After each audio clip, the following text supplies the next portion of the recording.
தமிழக அரசு கோரிய வெள்ள நிவாரணத் தொகையை உடனடியாக வழங்க கோரி மத்திய உள்துறை அமைச்சர் அமித்ஷாவை சந்திக்க அனைத்துக் கட்சி எம்பிக்களும் முடிவு செய்துள்ளனர்.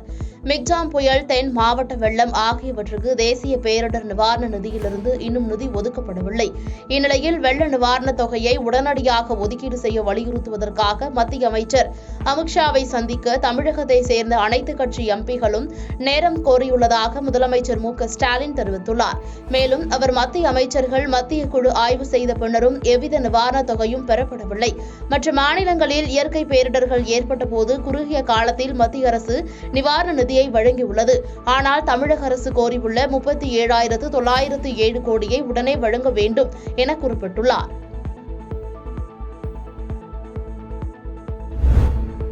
சென்னை மேற்கு மாம்பலத்தில் நடைபெற்ற விக்சித் பாரத் சங்கல்ப் யாத்திரை நிகழ்ச்சியில் மத்திய நிதியமைச்சர் நிர்மலா சீதாராமன் பங்கேற்றார். அப்போது அவர் நமது லட்சியம் வளர்ச்சியடைந்த பாரதம் என்ற தலைப்பில் உரையாற்றினார்.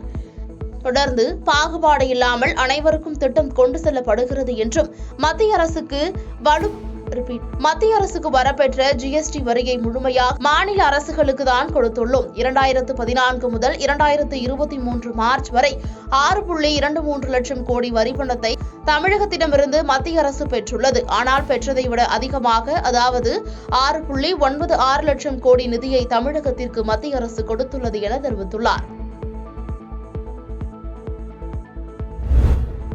கிழக்கு திசை காற்றின் வேக மாறுபாடு காரணமாக தமிழகத்தின் ஓரிரு இடங்களிலும் புதுவை மற்றும் காரைக்கால் பகுதிகளிலும் இன்றும் நாளையும் லேசானது முதல் மிதமான மழை பெய்யக்கூடும். தேனி, திண்டுக்கல் மற்றும் நீலகிரி மாவட்டங்களில் ஓரிரு இடங்களில் கனமழை பெய்ய வாய்ப்புள்ளது. தமிழகத்தின் ஓரிரு இடங்களில் அதிகாலை வேளையில் லேசான பனிமூட்டம் நிலவும். கன்னியாகுமரி, நெல்லை, தென்காசி, விருதுநகர், புதுக்கோட்டை, தஞ்சாவூர், திருவாரூர் உள்ளிட்ட பல்வேறு மாவட்டங்களில் கனமழை பெய்யும் என்றும் 7 மற்றும் 8ஆம் தேதிகளில் திருவள்ளூர், சென்னை, காஞ்சிபுரம் மாவட்டங்களிலும் கனமழைக்கு வாய்ப்புள்ளதாக இந்திய வானிலை மையம் தெரிவித்துள்ளது. போக்குவரத்து தொழிற்சங்கங்கள் வருகிற 9ஆம் தேதி முதல் காலவரையற்ற வேலைநிறுத்த போராட்டத்தை அறிவித்துள்ளன. இதனால் தமிழக பேருந்துகளை இயக்குவதில் சிரமம் ஏற்படும். மேலும் பொங்கல் நெருங்குவதால் பொதுமக்கள் சிரமத்திற்கு உள்ளாவார்கள் என்ற போதிலும் பேச்சுவார்த்தையில் உடன்பாடு எட்டப்படவில்லை. இதனால் 9ஆம் தேதி வேலைநிறுத்தத்தில் தொழிற்சங்கங்கள் ஈடுபட இருக்கிறது. இந்நிலையில் போக்குவரத்து ஊழியர்கள் வேலை நிறுத்தத்தில் கலந்து கொள்ளாமல் பணிக்கு வர வேண்டுமென போக்குவரத்து துறை உத்தரவிட்டுள்ளது. மேலும் சேம தின கூலி பணியாளர்கள் கட்டாயமாக பணிக்கு வர வேண்டுமென உத்தரவிடப்பட்டுள்ளது. கோவை ஸ்மார்ட் சிட்டி திட்டத்தின் ஒரு பகுதியாக குறிச்சிக்குளம் ஏரிக்கரை அருகே 25 அடி உயர தமிழ் புலவர் திருவள்ளுவரின் சிலை நிறுவப்பட்டுள்ளது. இந்த சிலை 25 அடி உயரமும் 15 அடி அகலமும் 20 அடி நீளமும் 2.5 டன் எடையும் கொண்டது. ஸ்மார்ட் சிட்டி திட்டத்தின் கீழ் 50 கோடி ரூபாய் செலவில் குறிச்சிக்குளம் உட்பட கோவையின் 7 பழமையான ஏரிகள் சீரமைக்கப்பட்டுள்ளன. மேலும் ஏரி முகப்பு மேம்படுத்தப்பட்டு தமிழர் கலாச்சாரம் மற்றும் பண்டிகைகளை பிரதிபலிக்கும் சிற்பங்கள் கொண்டு அழகுபடுத்தப்பட்டுள்ளன. இந்த சிலையை முதலமைச்சர் மு.க.ஸ்டாலின் இன்று காணொலி காட்சி வாயிலாக திறந்து வைக்க உள்ளார். மேலும் கோவை மாநகர் பகுதியில் அமைக்கப்பட்டுள்ள நூலகத்தையும் முதலமைச்சர் திறந்து வைக்க உள்ளார் என தெரிவிக்கப்பட்டுள்ளது. அமெரிக்காவின் மத்திய மேற்கு மாநிலமான அயோவாவில் உள்ள உயர்நிலைப் பள்ளியில் நேற்று நடந்த துப்பாக்கி சூட்டின் போது ஒரு இளம் வயது துப்பாக்கி ஏந்திய நபர் சக மாணவர் ஒருவரை கொன்றதுடன் மேலும் 5 பேரை காயப்படுத்தியதாகவும் அதிகாரிகள் தெரிவித்துள்ளனர். 17 வயதான துப்பாக்கி சூடு நடத்தியவர், காயமடைந்தவர்களில் 4 மாணவர்களும் ஒரு பள்ளி நிர்வாகியும் அடங்குவதாக அயோவா குற்ற புலனாய்வு பிரிவின் உதவி இயக்குநர் மிட்ச் மோர்வெட் தெரிவித்துள்ளார்.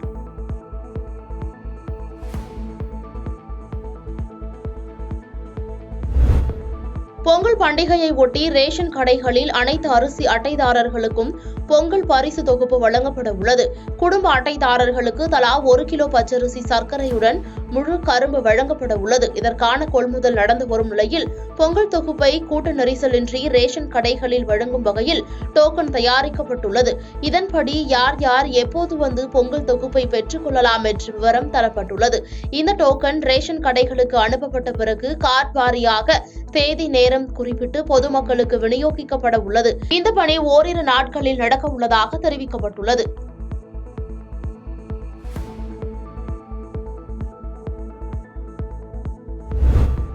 கலவரத்தால் பாதிக்கப்பட்டுள்ள மணிப்பூரில் சட்டம் ஒழுங்கு நிலைமையை திறம்பட பராமரிப்பதற்கான நடவடிக்கைகளின் ஒரு பகுதியாக போலீசாரால் பயன்படுத்தப்படாத தனித்துவமான சைரனை ஆம்புலன்ஸ்கள் பயன்படுத்த கேட்டுக் கொள்ளப்பட்டுள்ளது. இதுகுறித்த அறிவிப்பை மணிப்பூர் அரசு வெளியிட்டுள்ளது. அதில் நிலவும் சட்டம் ஒழுங்கு நிலைமையை கருத்தில் கொண்டு ஆம்புலன்ஸ்கள் காவல்துறை மற்றும் பிற சட்ட அமலாக்க முகவர்களால் பயன்படுத்தப்படும் ஒரே மாதிரியான ஒலிகளை கொண்ட சைரன்களை பயன்படுத்துவதால் எழும் பிரச்சினைகள் குறித்த விஷயத்தை மாநில அரசு பார்க்கிறது. இது பொதுமக்களுக்கு குழப்பம் மற்றும் பீதியான சூழ்நிலையை உருவாக்குகிறது. எனவே மாநிலத்தில் நிலவும் சட்டம் ஒழுங்கு நிலைமையை கருத்தில் கொண்டும் பொதுமக்களிடையே ஏற்படக்கூடிய தவறான புரிதலை தவிர்ப்பதற்காகவும் ஆம்புலன்ஸ்களில் தனித்துவமான சைரன்களை பொருத்த மாநில ஆளுநர் உத்தரவிட்டுள்ளார்.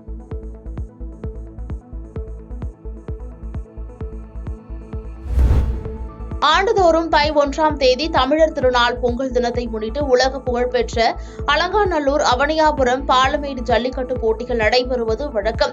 இந்நிலையில் 2024 பொங்கல் பண்டிகையை முன்னிட்டு மதுரை மாவட்டம் அவனியாபுரத்தில் 15ஆம் தேதியும் பாலமேட்டில் 16ஆம் தேதியும் அலங்காநல்லூரில் 17ஆம் தேதியன்றும் ஜல்லிக்கட்டு போட்டிகள் நடைபெற உள்ளது என்று அம்மாவட்ட ஆட்சியர் சங்கீதா அதிகாரப்பூர்வமாக அறிவித்துள்ளார்.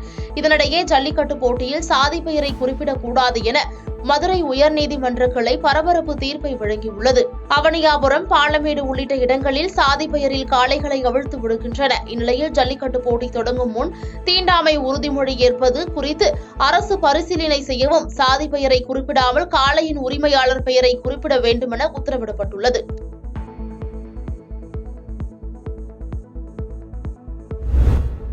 பிரதமர் மோடியை இளைஞர் நலன் மற்றும் விளையாட்டு மேம்பாட்டுத்துறை அமைச்சர் உதயநிதி ஸ்டாலின் நேரில் சந்தித்தார். அப்போது கேலோ இந்தியா விளையாட்டுப் போட்டி தொடக்க விழாவில் பங்கேற்க பிரதமர் மோடிக்கு அழைப்புதழை வழங்கினார். பின்னர் செய்தியாளர்களிடம் பேசிய உதயநிதி ஸ்டாலின், கேலோ இந்தியா விளையாட்டுப் போட்டி தொடக்க விழாவில் பங்கேற்பதற்காக பிரதமர் மோடி உறுதியளித்துள்ளார் என்றார்.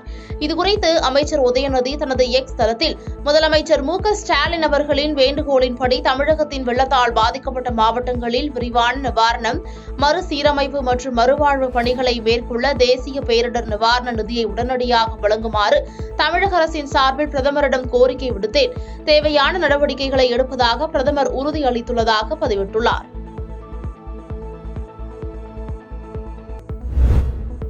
மயிலாடுதுறை அருகே சின்னமேடு மீனவர் கிராமத்தில் கடல் அரிப்பை தடுக்கும் வகையில் அமைக்கப்பட்ட நேர்கல் தடுப்பு சுவர் மற்றும் புதிதாக கட்டப்பட்ட மின் ஏலக்கூடத்தை முதலமைச்சர் மு.க.ஸ்டாலின் காணொலி காட்சி வாயிலாக திறந்து வைத்தார். இந்நிலையில் வானகிரியில் நடைபெற்ற நிகழ்ச்சியில் மாவட்ட ஆட்சியர் மகாபாரதி, பூம்புகார் சட்டமன்ற உறுப்பினர் நிவேதா முருகன் உள்ளிட்ட மக்கள் பிரதிநிதிகள், மீன்வளத்துறை அதிகாரிகள் பங்கேற்ற நிலையில் சின்னமேடு மீனவ கிராமத்தில் நடைபெற்ற நிகழ்ச்சியில் விழா மேடை நாற்காலிகள் காலியாக இருந்தது. தொடர்ந்து வானகிரி மீனவர் கிராமத்தில் காணொலி காட்சி நிகழ்ச்சியை முடித்துவிட்டு சின்னங்குடி மீனவ கிராமத்திற்கு வந்த பூம்புகார் சட்டமன்ற உறுப்பினர் நிவேதா முருகன் மற்றும் மீன்வளத்துறை இணை இயக்குநர் இளம்பழுதி குத்துவிளக்கேற்றி மீன் ஏலக்கூடத்தை பொதுமக்கள் பயன்பாட்டுக்கு ஒப்படைத்தனர். இச்சம்பவம் அப்பகுதியில் பெரும் சலசலப்பை ஏற்படுத்தியது.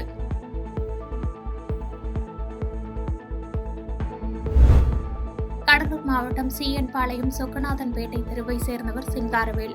இவர் பண்ருட்டி துணை கண்காணிப்பாளர் அலுவலகத்தில் ஏட்டாக பணி செய்து வந்தார். இந்த நிலையில் கடந்த ஆண்டு நவம்பர் மாதம் வீட்டில் நெஞ்சுவலி ஏற்பட்டு உயிரிழந்தார். உயிரிழந்த சிங்காரவேலன் என்பவருக்கு இந்துமதி என்ற மனைவியும், தர்ஷன் என்ற மகனும், கனிஷ்கா என்ற மகளும் உள்ளனர்.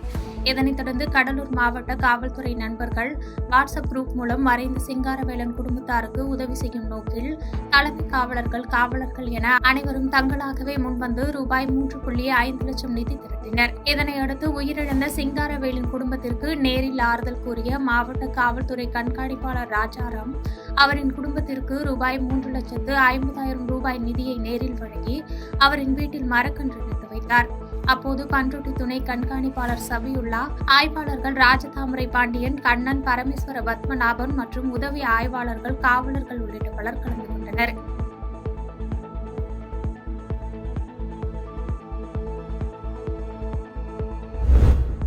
சேலம் மாவட்டம் ஓமலூரில் பாஜக மாநில தலைவர் அண்ணாமலையின் எண்மண் எண் மக்கள் நடைபயணம் மேற்கொண்டார். இதையடுத்து நடைபெற்ற கூட்டத்தில் பேசிய அண்ணாமலை, மக்களவைத் தேர்தலில் பிரதமர் மோடி பிரதமராக ஆவதற்கு அனைத்து மாநிலங்களிலும் ஆதரவு தெரிவித்தனர். ஆனால் மோடி பிரதமராக வருவதற்கு ஆதரவளிப்பதில் தமிழகம்தான் கடைசியில் இருந்தது என்று தெரிவித்த அவர், வரப்போகும் தேர்தலில் தமிழகத்தின் 39 தொகுதிகளிலும் பாஜக வெற்றி பெற வேண்டும் என்று அறிவுறுத்தினார். இன்றைக்கும் ஜாதி அரசியல் தமிழகத்தில் இருக்கிறது. அதற்கு காரணம் திராவிட முன்னேற்ற கழகம் மட்டும்தான். வேரோடு எடுக்க வேண்டும் என்பதற்காக எண் மக்கள் யாத்திரை நடத்துகிறது. சகோதர சகோதரிகளே, 2024 பாராளுமன்ற தேர்தல் ஒரு மிக முக்கியமான பாராளுமன்ற தேர்தல். 9 ஆண்டுகளாக ஆட்சியில் இருக்கக்கூடிய மோடி ஐயா 10வது ஆண்டில் இன்னைக்கு கையெழுத்து வைத்திருக்கிறார். 2024 ஏப்ரல் மே மாசத்துல நீங்கள் அனைவரும் தீர்மானிக்க போறீங்க. பாரத பிரதமர் நரேந்திர மோடி அவர்களுக்கு 3வது முறையாக ஒரு வாய்ப்பு கொடுக்க வேண்டும் என்பதை தீர்மானிக்கக்கூடிய சக்தி உண்டு.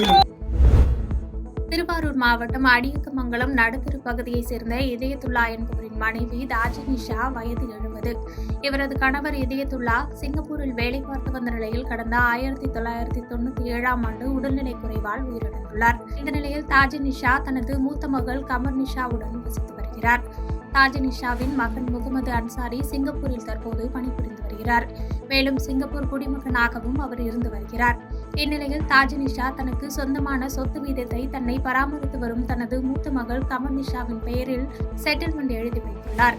இந்த நிலையில் சிங்கப்பூரில் இருந்து ஊருக்கு வரும் மகன் முகமது அன்சாரி அடிக்கடி தாங்கள் குடியிருக்கும் வீட்டை தனக்கு கொடுக்குமாறு அடித்து துன்புறுத்துவதாக மாவட்ட காவல் கண்காணிப்பாளர் அலுவலகத்தில் நடந்த பெட்டிஷன் மேளாவில் மனு கொடுத்து அவர் மீது உரிய நடவடிக்கை எடுக்க வேண்டும் எனவும் தாஜினிஷா கேட்டுக்கொண்டார். நீங்களே தான் பிள்ளைய வளர்த்து ஆளாக்கிறீங்களா? ஒரு வருஷமா ஒரு வருஷமா பொண்ணு வலையெல்லாம் கட்டி கொடுத்து இப்போ அந்த வீடு அவருக்கு வேணுங்கிறாரா? என்ன சொல்றாரு? வீடு வேணும், தங்குனாக்கா என்ன அடாதுடியா இருக்க குடி என்னமோ அப்படி புகையை வச்சு ஊதுறான். எனக்கு படபடப்பு வந்துருக்கு. இப்போ நீங்கள் என்ன பையன் மேல் நடவடிக்கை எடுக்கணும்னு சொல்லியிருக்கீங்கன்னா அவன் பையனுக்கு நடவடிக்கை எடுக்கணும். நடவடிக்கை எடுத்து அவனை குடிவாரண்டு போட்டு எஃப்ஐஆர் என்ன வைக்கணும். எனக்கு தண்ணி சத்து இல்லை, எனக்கு உடல் சரியில்லை. கிருஷ்ணகிரி பழைய பேருந்து நிலையம் அருகே உள்ள ஒருங்கிணைந்த குழந்தைகள் வளர்ச்சி திட்ட அங்கன்வாடி மையத்தில் மாவட்ட ஆட்சியர் சரையு திடீர் ஆய்வு மேற்கொண்டார். இந்த ஆய்வில் அங்கன்வாடி மையத்தில் பராமரிக்கப்படும் பதிவேடுகள், குழந்தைகளுக்காக வாங்கப்படும் முட்டைகளின் தரம், குழந்தைகளின் எடை குறித்து ஆய்வு மேற்கொண்டார். இந்த ஆய்வில் குழந்தைகள் வருகை பதிவேடுகள் முறையாக இல்லாமலும் குழந்தைகளின் எடை, உயரம் தவறுதலாக பதிவு செய்தும் இருந்ததும் தெரியவந்தது. இதனையடுத்து அங்கிருந்த முட்டை மற்றும் வருகை பதிவேடுகளை எடுத்து சென்ற ஆட்சியர் சரையு உரிய விசாரணை நடத்தப்பட்டு அங்கன்வாடி பணியாளர்கள் மீது உரிய நடவடிக்கை எடுக்கப்படும் என தெரிவித்தார். மேலும் இந்த ஆய்வின் போது வட்டாட்சியர் விஜயகுமார் உள்ளிட்ட பலர் உடனிருந்தனர்.